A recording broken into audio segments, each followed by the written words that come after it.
నేను కలిసినప్పుడు 175వ రోజు పాదయాత్ర ఉన్నప్పుడు నేను వీరవాసనం మన పశ్చిమ గోదావరి జిల్లా పాలకొల్లు దగ్గర వీరవాసనం గ్రామంలో కలిశాను.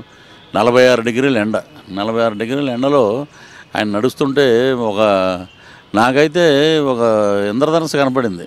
ఒక 10 నిమిషాలు అలా పక్కన నడిచేటప్పటికి అసలు నేను తట్టుకోలేకపోయాను. అలాంటిది ఆయన కొన్ని వేల కిలోమీటర్లు నడుస్తున్నారంటే ఇది ప్రతిపక్ష పార్టీ అని చెప్పి ఒక అవహేళన చేసి అధికార పార్టీ మాట్లాడటం, ఒక అడుగు ముందుకేమనంటే తెలుస్తుంది. మాటలైతే ఎంతమంది అయినా మాట్లాడతారు.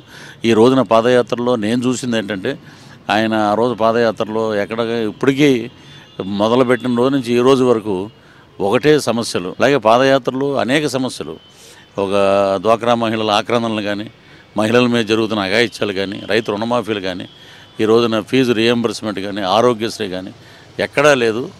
సో ఇవన్నీ రావాలంటే అన్న మీరు రావాలి. ఎక్కడికి వెళ్ళినా అందరూ ఒకటే అంటున్నారు.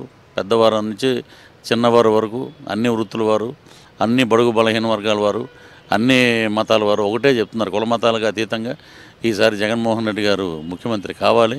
ఒక్కసారి మేము అవకాశం ఇస్తాం, ఈ రాష్ట్రానికి జగన్మోహన్ రెడ్డి గారు ముఖ్యమంత్రిని చేస్తాం అని చెప్పి ఎక్కడికి వెళ్ళినా 5 కోట్ల మంది ప్రజలు తమ భావాన్ని వ్యక్తీకరిస్తున్నారు. Thank you.